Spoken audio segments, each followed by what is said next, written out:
সব থেকে সকালে মা উঠে বাড়িতে ঘুম থেকে উঠে আর সবার পরে ঘুমাতে যায়, তাই না? আমরা সীতারাম বলি, রাধা কৃষ্ণ বলি, শিব গৌরী বলি, বলি না আমরা?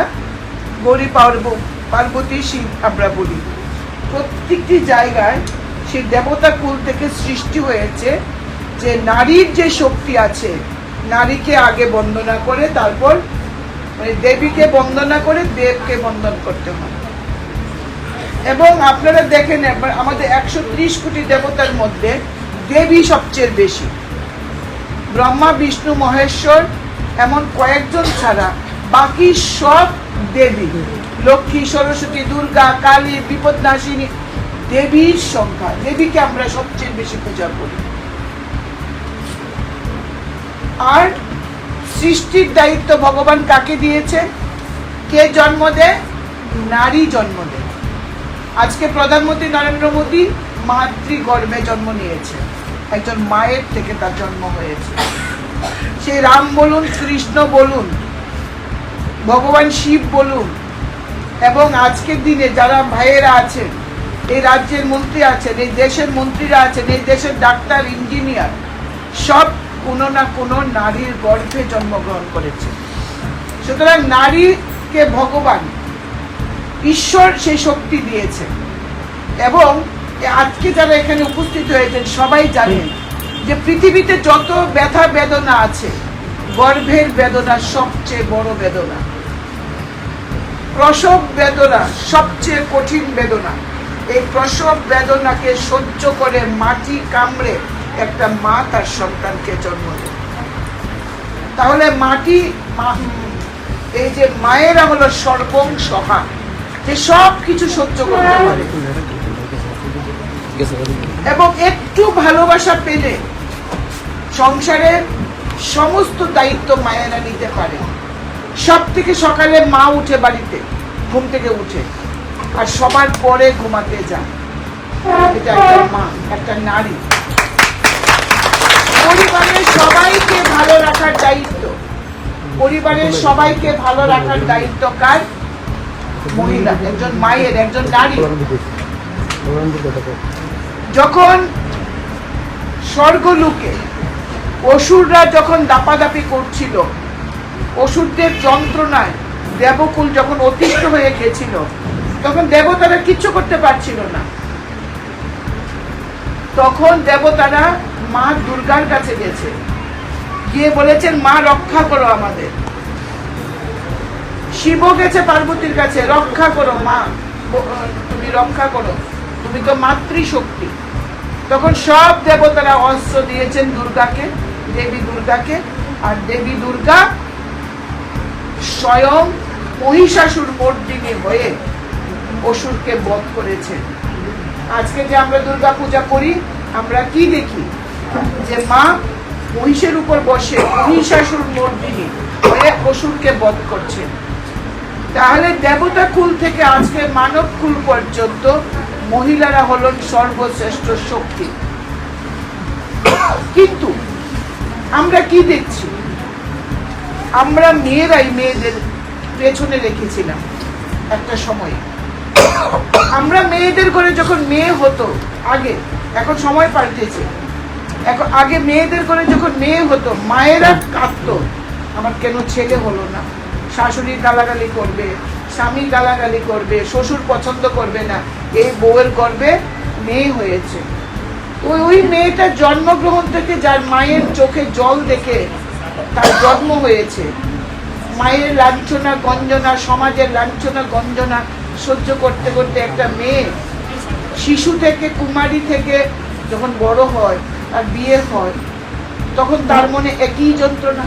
সে যখন আবার মা হবে, সে যখন আবার কন্যা সন্তান জন্মগ্রহণ করত, তখন তার মন খারাপ হতো।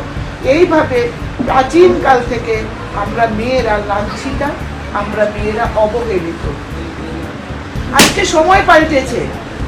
আজকে মেয়েরা, আমি চাইছি আমার মেয়ে পড়ালেখা শিখুক। আজকে রাজ্যের মায়েরা চাইছেন আমার মেয়েও পড়ালেখা শিখুক। আজকে বাবারা মেয়েদেরকে স্কুলে নিয়ে যাচ্ছেন, প্রাইভেট মাস্টারের বাড়িতে নিয়ে যাচ্ছেন, বাবারা ইন্টারভিউ নিয়ে যেতে চাইছেন। আজকে বাবারাও চাইছেন যে আমার মেয়েটা যেন ভালো থাকে। আজকে সমাজ পাল্টাচ্ছে এবং আমরা দেখতে পাচ্ছি যে আজকের দিনে মহিলাদেরকে আত্মনির্ভর করতে হবে।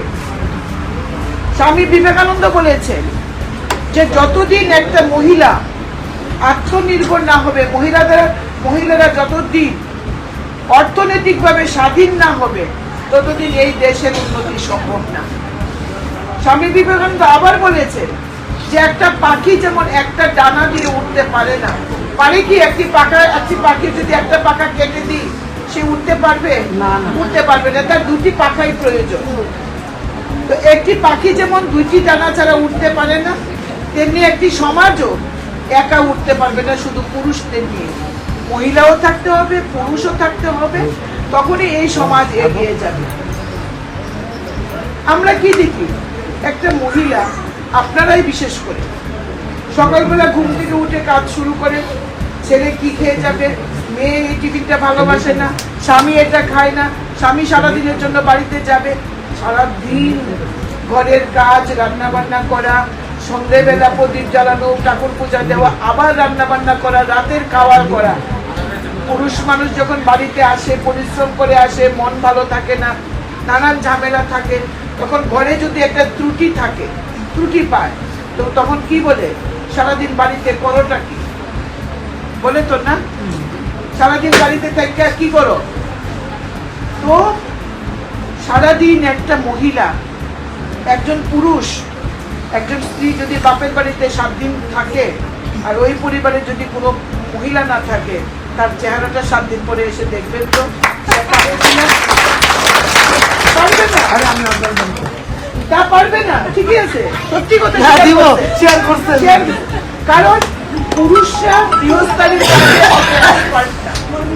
কিন্তু মহিলারা ব্যবসাও করে, রাজনীতিও করে, আবার ঘরের কাজও করতে পারে, ঠিক কি না? একটা মেয়ে সব পারে, কিন্তু একটা বাবা সব পারে না। বাবার একটা সীমাবদ্ধতা থাকে, বাইরের জগতে লড়তে পারবে, ঘরে এসে সবটা করতে পারবে না। একদিন স্ত্রী বাড়িতে নেই, একদিন রান্না বান্না না হলে করলো, দ্বিতীয় দিন, তৃতীয় দিন সে পারবে আপনার মতো একটা কড়াই মাজতে?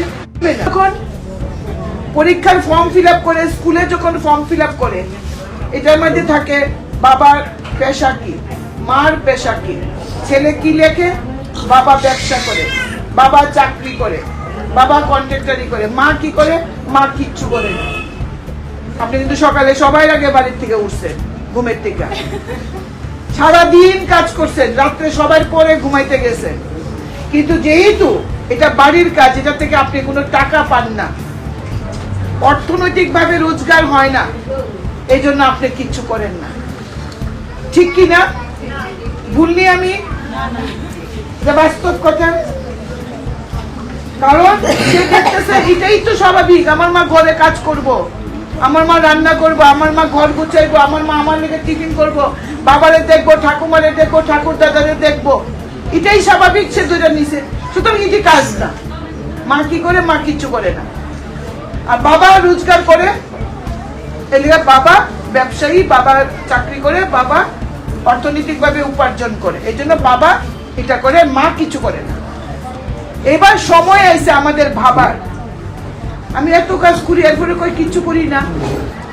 এইবার নিজের সংসার থেকে সময় বাঁচানোর সময়, সারাদিন রান্না বান্নার, ঘর কন্যার কাজ না, সেলফ হেল্প গ্রুপের সঙ্গে যুক্ত হওয়া, সিআরপির সঙ্গে যুক্ত হওয়া, বিওর সাথে যুক্ত হওয়া, ভিলেজ অর্গানাইজেশন, স্বপ্ন দেখা। স্বপ্ন না দেখলে বড় হইতে পারতেন না। আজকে কল্যাণী রায় 18 বছর বিয়ে হয়েছে, 18 বছর বয়সে, যদি স্বপ্ন না দেখতাম আজকে এই জায়গায় থাকতে পারতাম না। স্বপ্ন দেখতে হইব, আমি কিচ্ছু করুম। Siri TV, channel for news and entertainment.